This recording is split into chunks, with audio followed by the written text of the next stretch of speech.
All right, welcome back. In this video, I'm going to be talking about the hosting service, which is the next integral part of making a website. So this, as we already discussed, just means kind of just renting space for the website content for which you'll have to pay periodically. It's provided by different companies. I'm just going to be making you go through some of the companies, popular ones, and I'll also be telling you which one we will be using ultimately when we purchase our hosting package.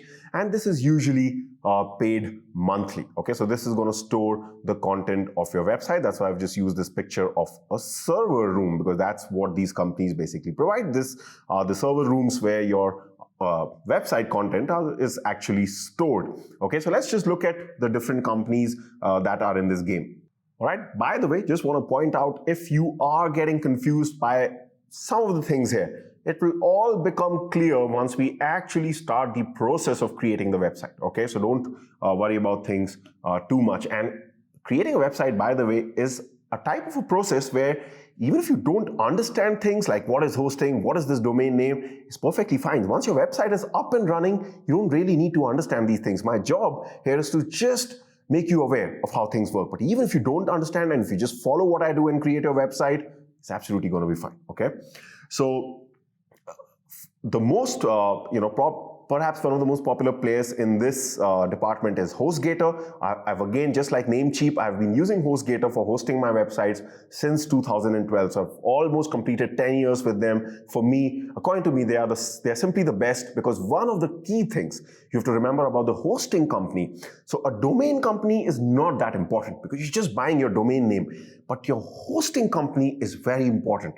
And the reason for that is because how fast your website loads, whether there are some technical issues in your website, whether there are some unnecessary errors showing up on your website when your visitor comes on your website, all this is dependent on the hosting company. So the hosting company is the key part of your website, and you really have to choose a quality hosting company. Okay, and one of the things that you always have to remember is when you're choosing a hosting company, you have to know that their support has to be great, so that anytime something goes wrong, remember, your website is down. Okay, so people cannot see your website, and that's a huge deal. So you should have a good support. The hosting company should provide a fast and quick support, and that is where I feel HostGator is absolutely amazing, because they have a fantastic support system. If you run into any problem, which also happens very rarely, they quickly solve your issue. Okay, so the price, everything, I'm going to show you later how to buy the hosting, because we are going to be buying from HostGator. Okay, another company that is very popular is called Bluehost. Very, very popular. They also are very reliable, but we won't be using it. Currently, I would say that probably the most popular company right now is called SiteGround, and the reason I'm not going to be choosing this is because it can be a bit expensive. If you don't mind spending slightly more money, then SiteGround will probably be your number one bet. And the thing is, once you've created your website and till that time you don't follow along, you're just seeing things, you can also then come to a site like SiteGround and choose your hosting. It's not like just because I'm showing you HostGator, you have to go for HostGator. Okay, but I'm guessing most people here don't know much about websites, so it'll be best if you just follow what I do. Okay, that would be my recommendation. Finally, there's also one website called Hostinger.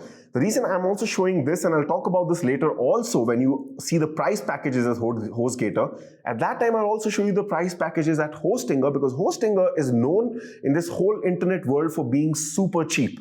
For example, you can even get their hosting at around 99 rupees, that is close to $1 per month. Okay, so at least for people who absolutely do not want to spend on creating their own website, this is going to be a very attractive, cheap option. But like I said, if it's cheap, there are bound to be a bit of downsides. For example, their support is not that good. Sometimes I've used Hostinger also before, and sometimes their speed of the loading of the website is not as great as, let's say, these three companies. Okay, so again, a very similar scenario that we are used to seeing. If you don't pay too much, there are going to be downsides. But the bottom line is, at 99 rupees per month or at $1 per month, you will almost still have a functioning website. Okay, so there are a lot of options. I'll talk about Hostinger later on also. That's going to be your call. So I hope that you like this video. Let's talk about the third part, which is the website maker, in the next video.